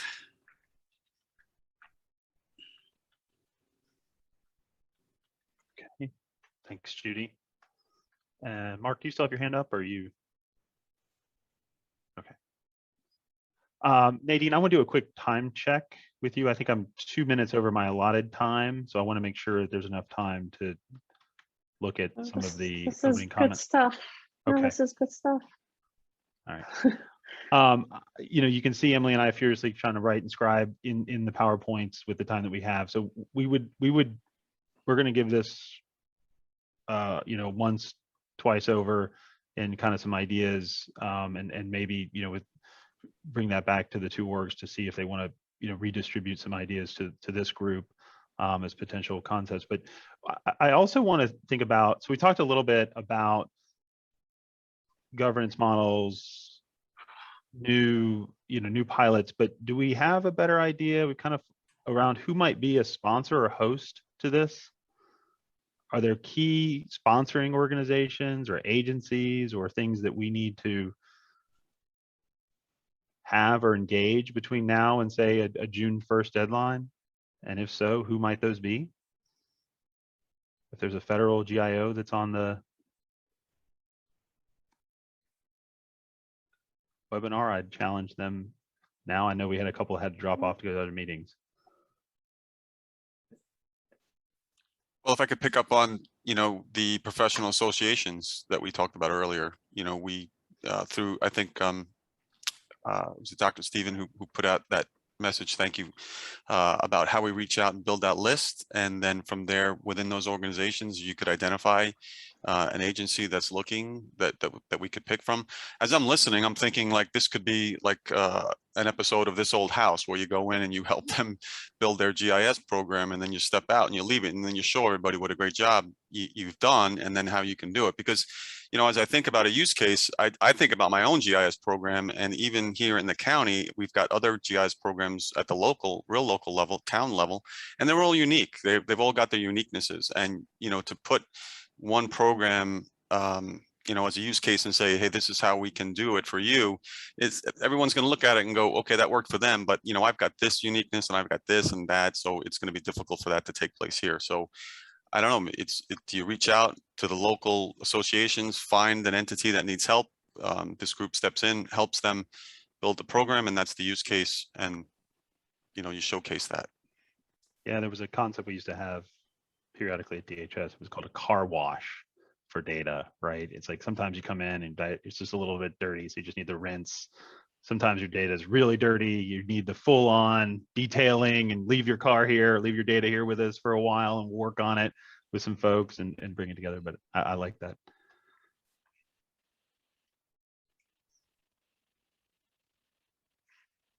Other thoughts? I'm feeling like this group is coming to a logical close. I have one. Or maybe an exhaustion with me talking. Go ahead, Nadine. I'm sorry. So yeah, this is a quick thing. I think sometimes it's better not to overthink it, right? And when we build this guild, right, or when we scope this pilot from experience, right, you start, even if it's a small group of interested parties, but as soon as you know, people sniff out that there's value, the group will grow and grow and grow on its own. So if we're doing something right, which I believe we are, I think we get just a small ball rolling and it will get us there. So we don't have to overthink the governance and, you know, who's involved in the use cases. I really believe pick something. If the breakout rooms that I participated in were any indication, there's a lot of pain out there that's very common. So just pick one and it will snowball. So just from experience again. Well said. And did I hear somebody else wanting to chime in before I called on Nadine? Yeah, this is Dan Ross from Minnesota. I was just going to reiterate this, having stakeholders at all levels here, because we're trying to create a process where I think we're losing you again. And or other authoritative data sources. So I don't want to lose that. Okay, you might need to put that in the chat. I think your phone might have broken up a little bit, or the device you're on. I think he was pushing to make sure that all stakeholders are represented so that we understand the scope of the requirements and data sources and et cetera. We need to really underpin the fact that we got to get everybody engaged that has skin in the game. I think the other point that Dan was making was, like, if you value the role that authoritative data plays, like, we really need to get a different paradigm, because it's losing ground against sort of crowdsourced data, I think, right? I mean, like, either we keep pursuing this hierarchical centralization dream, and essentially that loses prominence and importance, or we find something where the authoritative data stewards can be more effective, right? And hold or gain ground in terms of what data the world is using. I might have been putting words in Dan's mouth, but. No, I think you're along the right.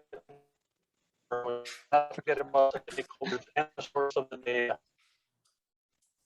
Thanks. I think that was yes.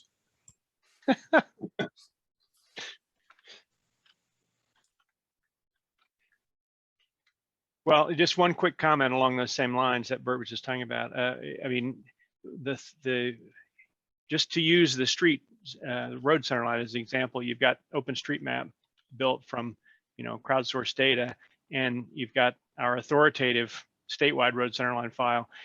They both operate in parallel. They need to come together so that the authoritative data providers validate the data that's coming from the community.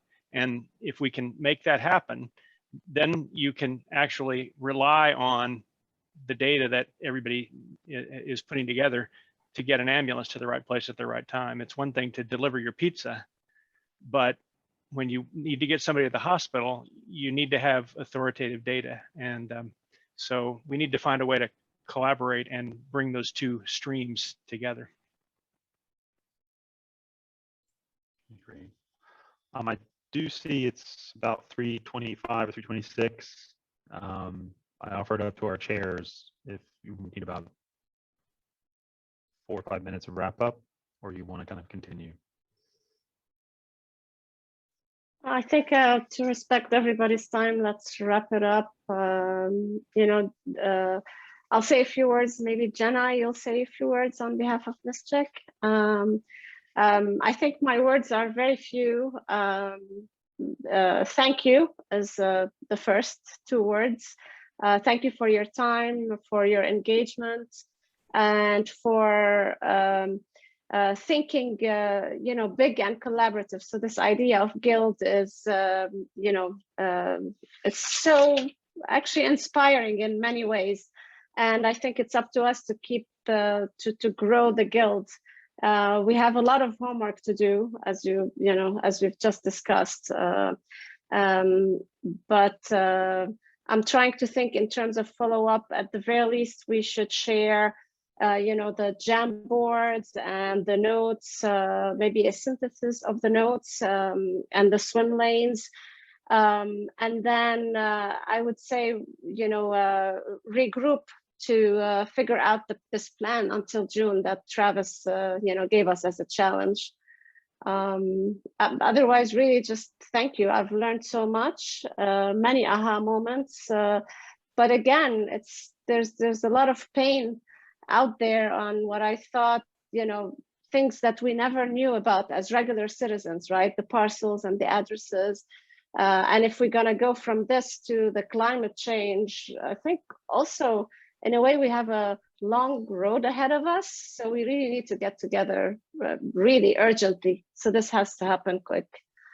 Thank you again on behalf of OGC and everybody here.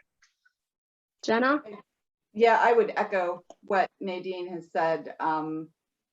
Holy cow, today has been really amazing and very powerful. I think we've brought up a lot of complex issues, and I think what's in my mind more than anything is that you all showed up and we're all talking, and that is hopeful.